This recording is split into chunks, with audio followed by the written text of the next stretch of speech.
নমস্কাৰ 24 লাইভ চাই থকাৰ বাবে ধন্যবাদ আৰু লৈ আহিছো এই মুহূৰ্তত এটা ডাঙৰ খবৰ ৰাজ্যৰ স্বাস্থ্য খণ্ডত প্ৰকৃততে কি চলিছে কিছুদিনৰ পূৰ্বে স্বাস্থ্য মন্ত্ৰীয়ে ৰাজ্যৰ চিকিৎসালয়সমূহত উপস্থিত হৈ তেওঁ সেই বিভাগৰ দায়িত্ব সুকলমে লৈছো বুলি তেওঁ কুইক একচন লোৱা দেখিবলৈ পোৱা গৈছিল কিন্তু তাৰ মাজতে ইতিমধ্যে বিধানসভাৰ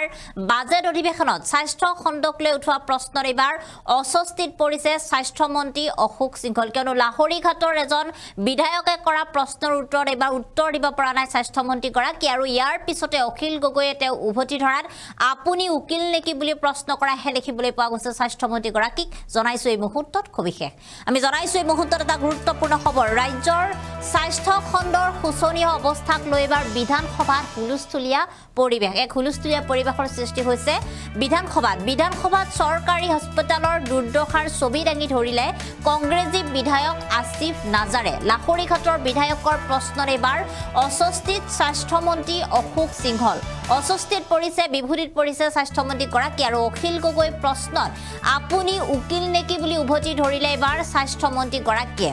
আৰু ইয়াৰ পিছতে সদনত এক হুলস্থুলীয়া পৰিৱেশৰ সৃষ্টি হোৱা দেখিবলৈ পোৱা গৈছে কিয়নো আজি বাজেট অধিৱেশনৰ তৃতীয়টো দিন আৰু বাজেট অধিৱেশনৰ তৃতীয়টো দিনত প্ৰশ্নোত্তৰ কালেৰে আৰম্ভ হৈছে আজিৰ সদন আৰু তাৰ মাজতে আজি কেইবাটাও বিষয়ক লৈ তাত আলোচনা কৰা হৈছে ৰাজ্যৰ শিক্ষা খণ্ডৰ পৰা আৰম্ভ কৰি স্বাস্থ্য খণ্ডৰ পৰা আৰম্ভ কৰি আন বিষয়সমূহৰ ওপৰত আজিৰ দিনটোত আলোকপাত কৰা হৈছে আৰু ইয়াৰ মাজতে এইবাৰ লাহৰীঘাটৰ বিধায়ক আসিফ নাছাৰে তেওঁলোকৰ নিজৰ সমষ্টিৰ যিখন চৰকাৰী চিকিৎসালয় সেই চৰকাৰী চিকিৎসালয়খনৰ বৰ্তমান কেনেকুৱা স্বৰূপ সেয়া উদঙাই দেখুৱাইছে বিধানসভাৰ অধ্যক্ষৰ আগত আৰু ইয়াৰ লগতে আন ৰাজ্যৰ সমষ্টিসমূহত যি চৰকাৰী চিকিৎসালয় থকাৰ কথা কৈছে ৰাজ্য চৰকাৰৰ তৰফৰ পৰা যি চিকিৎসক নিযুক্তিৰ কথা উল্লেখ কৰিছে বিনামূলীয়া ঔষধ যোগানৰ কথা তেওঁলোকে উল্লেখ কৰিছে আৰু আন যিসকল স্বাস্থ্য কৰ্মী সেই স্বাস্থ্য কৰ্মীসকলে তাত উপস্থিত থাকে ৰোগীসকলক সেৱা আগবঢ়োৱাৰ কথা প্ৰতি মুহূৰ্তত তেওঁলোকে উল্লেখ কৰে তাৰ এক বিপৰীত ছবি এতিয়া দাঙি ধৰিছে দুৰ্দশাৰ ছবি দাঙি ধৰিছে চৰকাৰী চিকিৎসালয়সমূহৰ কংগ্ৰেছী বিধায়ক গৰাকীয়ে কংগ্ৰেছী বিধায়ক আসিফ নাজাৰৰ প্ৰশ্নত এতিয়া বিভূতিত পৰিছে স্বাস্থ্যমন্ত্ৰী অশোক সিংহল কিয়নো ইতিমধ্যে তেওঁ যি প্ৰশ্ন কৰিছিলে বিধায়ক গৰাকীয়ে সেই প্ৰশ্নৰ উত্তৰ দিয়া দেখিবলৈ পোৱা নাই তাৰ বিপৰীতে আওপকীয়াকৈ সেই প্ৰশ্নৰ উত্তৰ দি হাত খাৰিবলৈ বিচৰা দেখিবলৈ পোৱা গৈছে তেওঁ চিকিৎসকৰ কথাহে বাৰে বাৰে উল্লেখ কৰি থকা দেখিবলৈ পোৱা গৈছে কিন্তু তাৰ বিপৰীতে বিধায়ক গৰাকীয়ে তেওঁ কিমান পৰিমাণৰ আচলতে এখন ঔষধৰ কথা উল্লেখ কৰিছে বা এখন চিকিৎসালয়ত যিমান পৰিমাণৰ ঔষধ থাকিব লাগে সেই ঔষধসমূহ যে নাই প্ৰসূতি বিভাগৰ মহিলাসকলৰ বাবে যে প্ৰয়োজনীয় অৰ্থাৎ ভাল ডক্টৰ যে নাই সেই কথা উল্লেখ কৰিছিল কিন্তু তাৰ পৰিৱৰ্তে তেওঁ নগাঁও জিলাত কিমান শতাংশ পৰিমাণৰ চিকিৎসক নিযুক্তি দিয়া হৈছে কেইজন MBBS ডক্টৰ আছে কিমানজনে তাত চাকৰি কৰি আছে সেই কথা উল্লেখ কৰা দেখিবলৈ পোৱা গৈছে আৰু ইয়াৰ পিছতে তেওঁৰ সৈতে সহযোগ কৰি অখিল গগৈয়ে উত্থাপন কৰা প্ৰশ্নৰ উত্তৰত তেওঁ আওপকীয়াকৈ অখিল গগৈ উভতি ধৰা দেখিবলৈ পোৱা গৈছে আপুনি বিধায়ক গৰাকীৰ উকিল নেকি বুলি তেওঁ প্ৰশ্ন কৰা দেখিবলৈ পোৱা গৈছে আৰু এনেদৰে এতিয়া অস্বস্তিত পৰা দেখিবলৈ পোৱা গৈছে স্বাস্থ্যমন্ত্ৰী অশোক সিংহল বিভূতিত পৰিছে কিয়নো কিছুদিনৰ পূৰ্বে যিহেতু তেওঁ স্বাস্থ্য বিভাগৰ দায়িত্ব লৈছে আৰু ইয়াৰ পিছতে তেওঁ স্বাস্থ্য বিভাগৰ দায়িত্ব লৈ তেওঁ উল্লেখ কৰিছিলে যে স্বাস্থ্য বিভাগসমূহৰ যিসকল স্বাস্থ্যকৰ্মী চিকিৎসকসকল নাৰ্ছসকল তেওঁলোকে চৰকাৰী চিকিৎসালয়সমূহত সময়মতে থাকিব লাগিব তেওঁলোকৰ যি নিজৰ দায়িত্ব ৰোগী চোৱাৰ যি দায়িত্ব তেওঁলোকে সেয়া পালন কৰিব লাগিব আৰু ইয়াৰ লগতে এগৰাকী ৰোগী যেতিয়া এখন চিকিৎসালয়লৈ যায় সেই ৰোগীগৰাকীয়ে যি বিদ্যালয় অৰ্থাৎ ক্ষমা কৰিব অৰ্থাৎ চিকিৎসালয়খনত থকা যি প্ৰয়োজনীয় ঔষধ সেই প্ৰয়োজনীয় ঔষধ তেওঁ পাব লাগিব অৰ্থাৎ ডক্টৰে প্ৰেছক্ৰিপশ্যনত যি ঔষধ লিখি দিয়ে সেই ঔষধ সেই চৰকাৰী যি চিকিৎসালয় সেই চিকিৎসালয়খনত থকা হ'ব লাগিব আৰু সেই ঔষধে ৰোগীগৰাকীয়ে ব্যৱহাৰ কৰিব লাগিব যাতে ৰোগীগৰাকীয়ে বাহিৰত গৈ নিজে ঔষধ কিনিব নালাগে এনেধৰণৰ তেওঁ কিছুমান নিয়মাৱলী বা আদেশ দিয়া দেখিবলৈ পোৱা গৈছিলে কিন্তু ইয়াৰ পিছতে এতিয়া স্বাস্থ্য খণ্ডৰ যি শোচনীয় অৱস্থা সেয়া বিধানসভাত উদঙাই দিয়া দেখিবলৈ পোৱা গৈছে বিধায়ক আসিফ নাছাৰে কংগ্ৰেছী বিধায়কগৰাকীয়ে চৰকাৰী চিকিৎসালয়সমূহৰ দুৰ্দশাৰ কথা উল্লেখ কৰাৰ পিছতে এনেদৰে অস্বস্তিত পৰিছে এতিয়া স্বাস্থ্যমন্ত্ৰী গৰাকী কিছু আমাৰ হাতত এই মুহূৰ্তত দৃশ্যাংশ আছে সেয়া আপোনালোকক দেখুৱাইছো কথা ইয়াত উত্থাপন হৈছে যে নগাঁও চিকিৎসালয়সমূহত নাই পৰ্যাপ্ত পৰিমাণৰ ঔষধ আৰু নাই চিকিৎসক এই কথাটো সঁচা নহয় নগাঁও জিলাত স্পেচিয়েলিষ্ট 65 ডক্টৰছ আছে MBBS 184 জন আছে আয়ুষ ডক্টৰ 40 জন আছে হোমিও ডক্টৰ 25 জন আছে ডেন্টিষ্ট 17 জন আছে, মুঠ 331 ডক্টৰ্ছ নগাঁও জিলাত আছে আণ্ডাৰ NHM and DHS। তাৰ উপৰিও নগাঁও জিলাত মেডিকেল কলেজত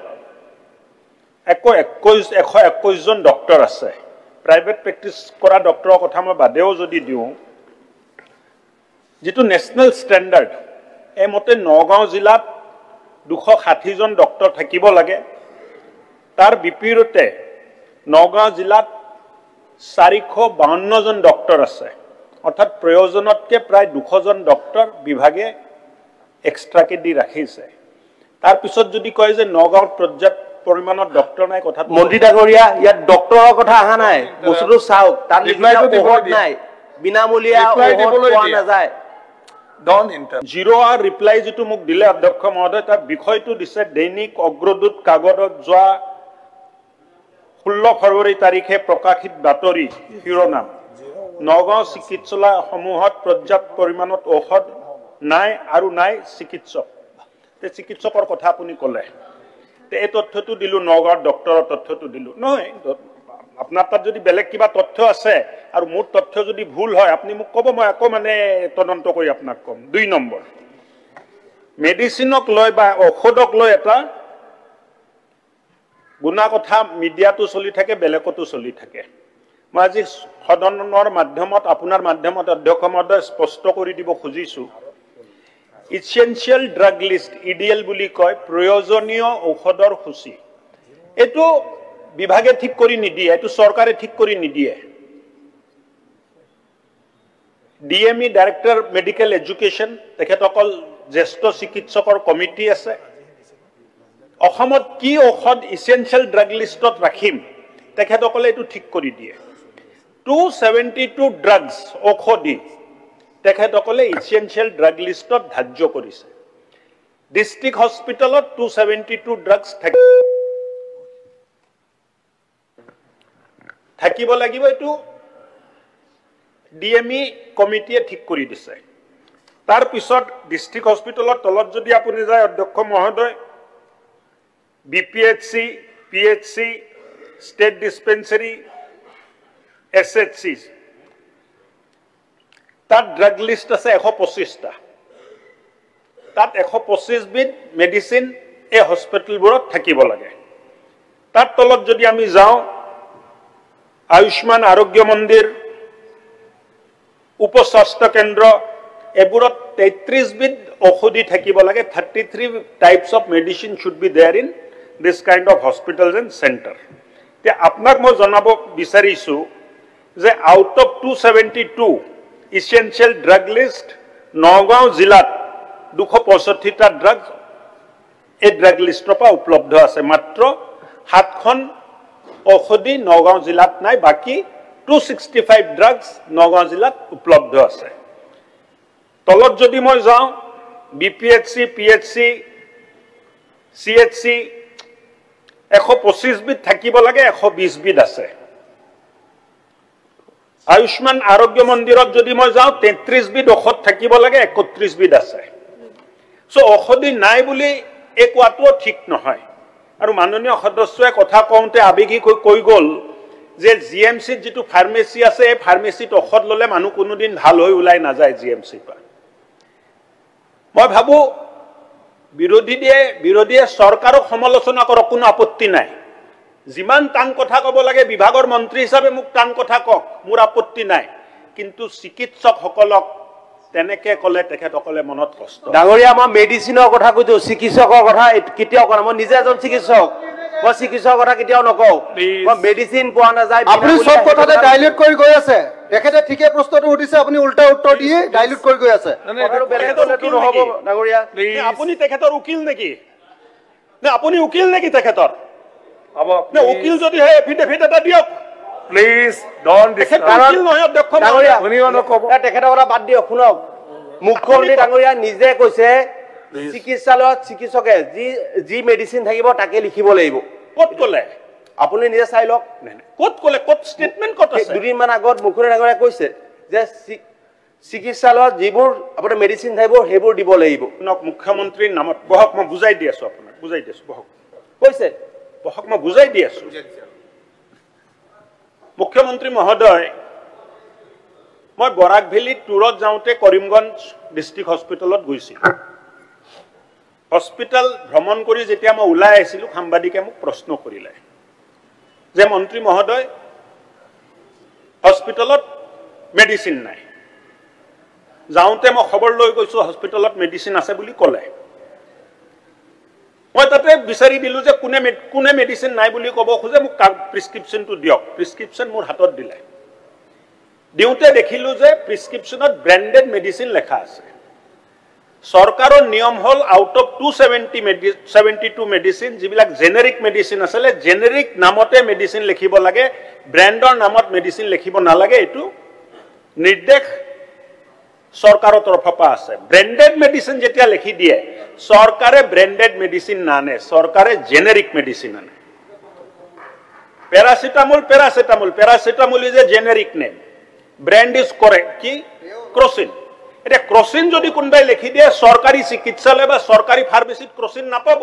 হ'ব কিন্তু ক্ৰচিনত যেটো পেৰাচিটামল আছে ডাঙৰীয়া এয়া জেনেৰিকৰ কথা আহা মৰিগাঁও লৈতো আপুনি ই আনা নাছিলে মৰিগাঁও তথ্য যদি লাগে বিধানসভা শেষ হোৱাৰ পিছত আপুনি মুক্তাত আহিব বিস্তৃতভাৱে তথ্য আপোনাক দিম আৰু যদি প্ৰয়োজন হয় আপনাৰ লগত 2 দিন 3 দিন পিছত আমাৰ এডভান্টেজ আছে আপোনাক লগত লৈ ডাঙৰীয়া সাধাৰণ কফ সিৰাপ পোৱা না যায় বহুত জায়গা এনেকে যদি মানে অধ্যক্ষ মহোদয় এক ভুল বাৰ্তা মাননীয় মানে আপুনি জবাব এটা ভুল বাৰ্তা নহয় একদম শুদ্ধ বাৰ্তা আপুনি ভুল বাৰ্তা দি আছে প্লিজ আপুনি মন্ত্ৰী হৈ ভুল বাৰ্তা দি আছে এটা শুদ্ধ বাৰ্তা দি আছে আমি বিচাৰো স্বাস্থ্য বিভাগ out of 272 265 medicines উপলব্ধ আছে তেখেতে কৈছে কাপ সিরাপ উপলব্ধ নাই কোত উপলব্ধ নাই কাপ সিরাপ থ্যাংক ইউ